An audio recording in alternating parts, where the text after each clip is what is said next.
Russia for a title. Fighting out of the red corner, wearing blue with red and white, officially weighing 159 pounds. His professional record, a perfect one. 20 fights, 20 victories, including 17 knockouts. From Brownsville, Brooklyn, New York, the undefeated Daniel, the Golden Child,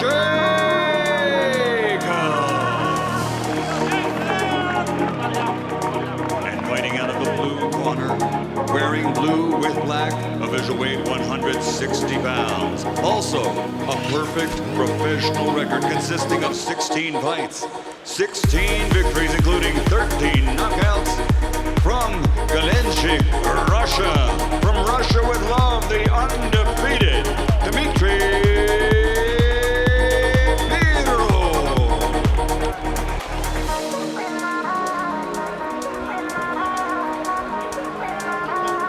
Give me a clean break. Protect yourself at all times. Obey my commands at all times. Let's do this.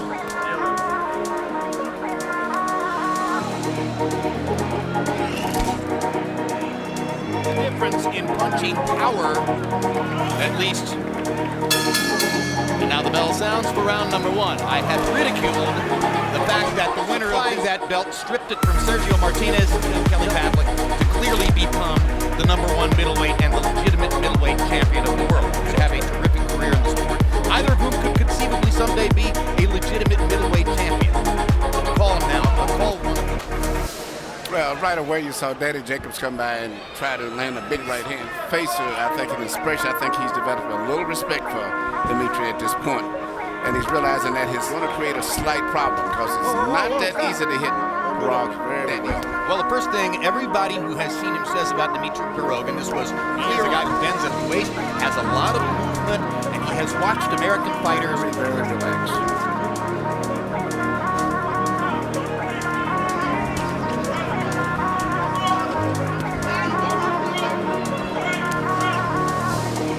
Danny Jacobs fighting in a southpaw stance now. Right now, he's not having the success he expected this easy, and so he's trying to make it fight. Now Jacobs goes back to his conventional stance. This is the way they'll match up against each other most of the night.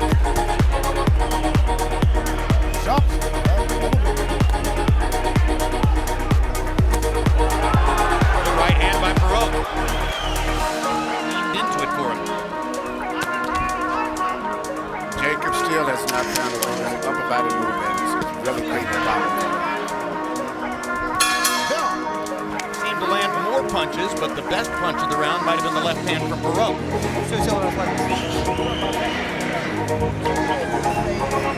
Short combination with the throw. Don't go over the top. Make them up. All right, come on.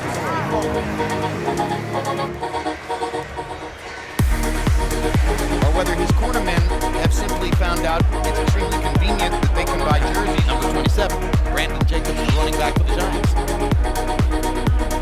Danny Jacobs has gone in the round. Very Right hand by Pirog. Jacobs almost went down. I was going to say, but he's going to figure out a victory strategy for Jacobs tonight. That's a good body shot with a left hand by Pirog. Right now, Pirog's the aggressor earlier in the fight, and he landed a big right hand here in the second round that has Daniel Jacobs. You were about to say that Jacobs' terrific trainer, Victor Roundtree. He had his hands full tonight. Yep. Trying to put a strategy. I know they were not expecting this type of a fight from Pirog. Pirog is On this stage, it's like he lives in Vegas. I was, yeah, especially when it's his first time fighting. You can say he trips your attending fights. Says he's only been here a week. Says he didn't take that all that easily to American food. Didn't go to the Russian restaurant here. He's beating Jacobs up in this round.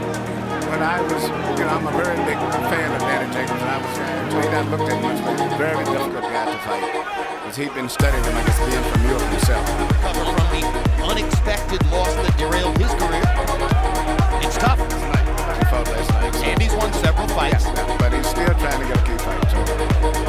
You know, there's an improvisational quality to what Pirog does, and Daniel doesn't seem really... Pirog does say that you really have to look very closely as a real good boxing guy to really. As I said, he moves his head in and out, changes, gives you angles, changes on and punches from those pivots he's getting. After looking at him on videotape, it reminded me of a younger, slightly bigger Javier Castillejo. Remember his name? He fought against Vargas, fought against De La Hoya, etc. Castillejo was long-armed, more conventional than Pirog. I can see the ring let him move a lot. Not as fast in front of him, but he's twisting pivots. But he's a pressure fighter, which is amazing. Moves his head to the inside.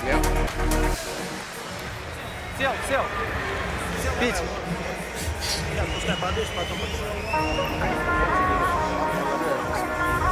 You got me? Landing punches, and I think the biggest problem that Jacobs had, he didn't know where they was coming from because it's such a different variety of punches. And the right hand getting knocked down.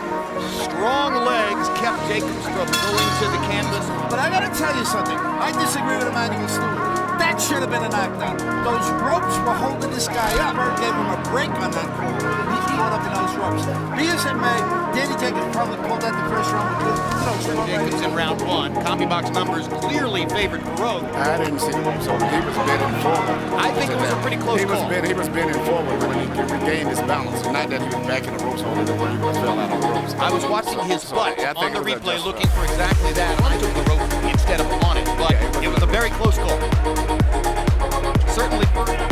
I think the more important problem is Danny Jacobs trying to figure out the movements and the pressure that's being applied to him. Good place. But Pirog has him against the ropes again. And now there's a look of concern on Jacobs' face. History's in there for him, which need to be solved. I saw that look after the first 30 seconds. He had rehearsing and playing. So, you know, you just have to make adjustments if you can. Realize you got a very talented fighter. Just because Pirog did not star in the Russian amateur program and go to the Olympics, several Russian fighters have gotten from their Olympic action. A lot of people might have thought, oh, maybe he's better because he has trained himself into a more American style. Look at the head movement there. Fighting somebody from Russia, if you're looking, not here. This guy is a mover. Well, what's interesting to me is the pressure that he's putting on Danny. He's making Danny fight and move a lot faster than I think Danny wants to.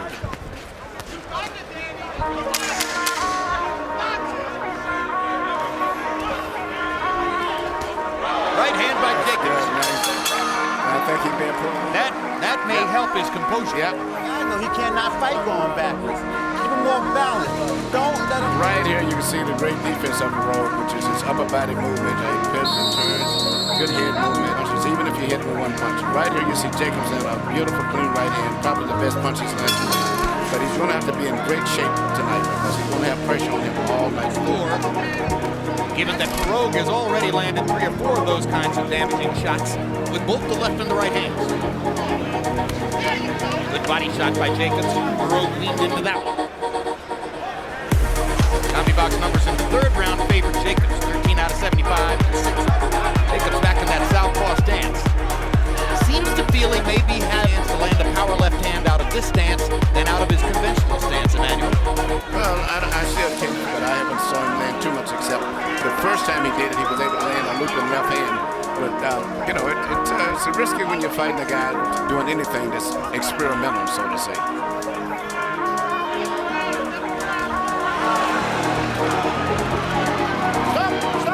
Pirog's got a little bit of showboat in him, too. Talking to Jacobs in there. Jacobs hammering to the body. I don't suppose Pirog is thinking. Surprised a lot of these guys, they speak a lot better English than they let you on to think. Most of them had it standard in their school. They try to let you think that they don't speak, but they understand a lot of things when you're speaking to them. Well, that was always the old Soviet persona. I mean, during the days of spoke perfect English were absolutely deaf and dumb when American reporters were around. Yeah.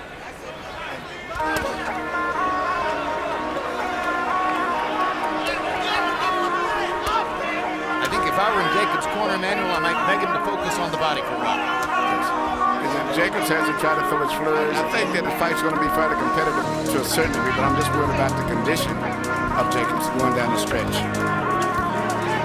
Well, I don't think he's ever had this type of a pressure. These guys coming in very difficult pressure, too. Not a straight line pressure. Well, Jacobs' biggest win was in August against TJ Smith. E.J. Smith, much older than Pirog, not nearly as active.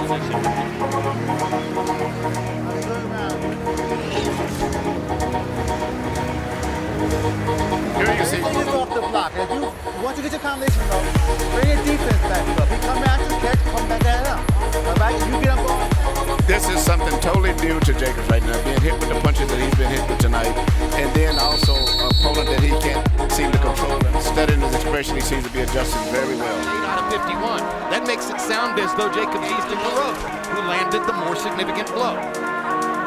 So this is a fight in which CompuBox numbers may not be the case because of what an unusual style Pirog demonstrates in the ring.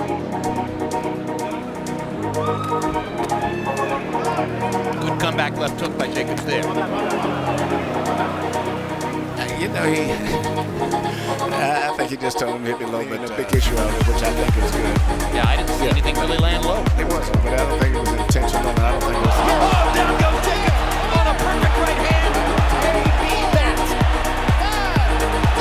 No way. Robert Byrne won't even finish the Kids' arms, and Jacobs is gone. On a knockout by Pirog. Well, you said it, Emmanuel. He's never seen the opponent with whom he was in there tonight. And Dimitri Pirog from Sergio Martinez, the legitimate middleweight. But Daddy Jacobs, I but doubt it. after seeing Pirog is going to be a problem. Here's the right hand, and boom! Jacobs was asleep, but alas, the knockout had already been scored. But look at the body movement of Pirog coming in fighting with a guy like him. What a cagey, scary athlete he is. Fights like an old veteran. Style. All three judges had Jacobs up 3 Middleweight champion of the world from Russia with love, Dimitri